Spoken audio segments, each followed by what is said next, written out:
কাঁথি থেকে কলকাতায় এসেই উচ্চ পর্যায়ের বৈঠকে মুখ্যমন্ত্রী। ময়দানে পিডব্লিউডি টেন্টে এই উচ্চ পর্যায়ের বৈঠক।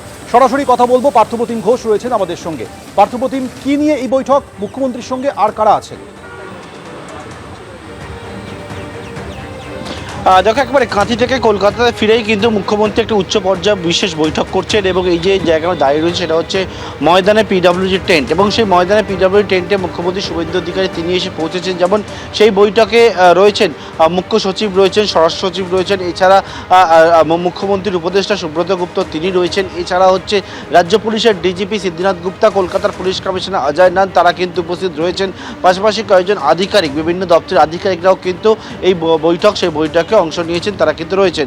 একেবারে আমরা যে জায়গায় দাঁড়িয়ে রয়েছি, আজকে রবিবার দিন, ছুটির দিন, সেই ছুটির দিনে পিডব্লিউডি যে ময়দান টেন্ট সেই জায়গায় মুখ্যমন্ত্রী শুভেন্দু অধিকারী তিনি এসে পৌঁছান। কিছুক্ষণ আগেই সেই বৈঠক শুরু হয়েছে এবং এই যে উচ্চ পর্যায়ের যে বৈঠক সেই বৈঠক শুরু হয়েছে এবং সেখানে যেমনটা বললাম মুখ্যমন্ত্রী ছাড়াও একেবারে শীর্ষ আধিকারিকরা, তারা যেমন মুখ্য সচিব রয়েছেন, স্বরাষ্ট্র সচিব রয়েছেন, কলকাতার পুলিশ কমিশনার, রাজ্য পুলিশের ডিজিপি থেকে শুরু করে একেবারে মুখ্যমন্ত্রীর উপদেষ্টা সুব্রত গুপ্ত তারা কিন্তু রয়েছেন এবং এই বৈঠকে অংশ নিয়েছেন। রবিবার দিন, ছুটির দিনে একেবারে কাঁথি থেকে কলকাতায় ফিরেই বৈঠকে বসেছেন মুখ্যমন্ত্রী শুভেন্দু অধিকারী। সৌমেন, ধন্যবাদ। 21শে জুলাইয়ের সমাবেশ নিয়ে দুই তৃণমূলের মধ্যে দড়ি টানাটানি। দুই তৃণমূলই নিজেদের আসল বলে দাবি করে পুলিশকে চিঠি দিয়েছে।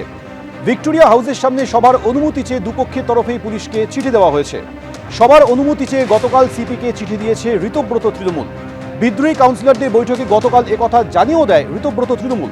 কলকাতা পুলিশের কাছে আবেদন করেছে কালীঘাট তৃণমূল।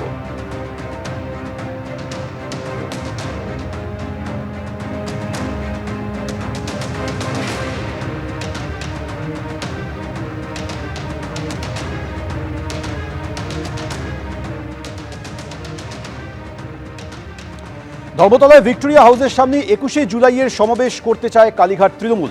আজ ভিক্টোরিয়া হাউসের সামনে সভার জায়গা দেখে এলেন কালীঘাট তৃণমূলের প্রতিনিধিরা।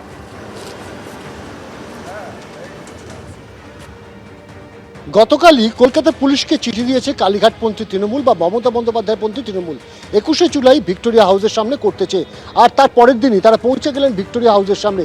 এই মুহূর্তে আমরা দেখতে পাচ্ছি যে কুণাল ঘোষ থেকে শুরু করে বৈশ্বনাথ চট্টোপাধ্যায়, সন্দীপ রঞ্জন বক্সী তারা প্রত্যেকে এসছেন এখানে। তারা যে জায়গায় প্রত্যেক বছর এই 21শে জুলাইয়ের মঞ্চ তৈরি করা হয় সেই জায়গাটা তারা খতিয়ে দেখছেন। এবং গতকালই কিন্তু আমরা জানি যে কালীঘাটের তরফ থেকে কিন্তু কালীঘাটপন্থী তৃণমূলের তরফ থেকে সেখান থেকে কিন্তু চিঠি পাঠানো হয়েছে একেবারে লালবাজারে। আমরা দেখতে পাচ্ছি দোলা সেন তিনিও কিন্তু এসে উপস্থিত হয়েছেন। স্বাভাবিকভাবেই 21শে জুলাইয়ের প্রাথমিক যে প্রস্তুতি সেই প্রস্তুতি কিন্তু তারা শুরু করে দিয়েছেন। একেবারে হাতে যে টেপ, একেবারে যে মেজারমেন্ট টেপ, সেই মেজারমেন্ট টেপ নিয়ে তারা এসছেন। তারা কিন্তু খতিয়ে দেখছেন যে কোন জায়গায় তারা মঞ্চ করবেন।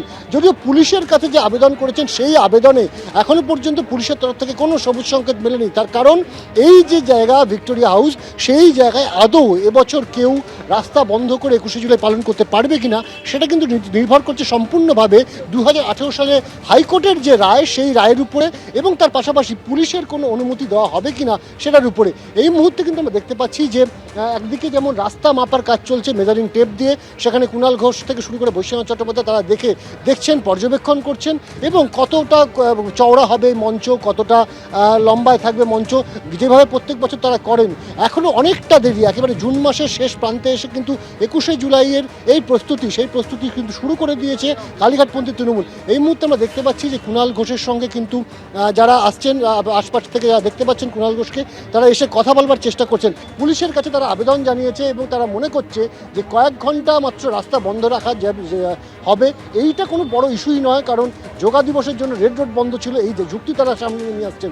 পাশাপাশি ঋতব্রতপন্থীরা যেভাবে পুলিশের কাছে আবেদন করেছেন এই একই জায়গায় তারা 21শে জুলাই পালন করতে চান বলে, সেই বিষয়ে তাদের বক্তব্য যে এখনও পর্যন্ত তারা শুধুমাত্র ইলেকশন কমিশনের কাছে তৃণমূল কংগ্রেসের নাম এবং লোগো ব্যবহার করবার জন্য আবেদন জানিয়েছেন। কিন্তু যতক্ষণ পর্যন্ত সেই আবেদন মঞ্জুর না হচ্ছে ততক্ষণ পর্যন্ত স্ট্যাটাস কো মেনটেন করা হয়, অর্থাৎ যে নাম যে লোগো যারা ব্যবহার করছে তারাই ব্যবহার করতে পারে। ফলত সম্পূর্ণ বেআইনি কাজ তারা করছেন এমনটা কিন্তু অভিযোগ করছেন দোলা সেন এবং তার বক্তব্য যে ঋতব্রত বন্দ্যোপাধ্যায় পন্থীরা তারা যদি আবেদন জানিয়েও থাকেন সেই আবেদনে কিন্তু তারা গুরুত্ব দিতে নারাজ।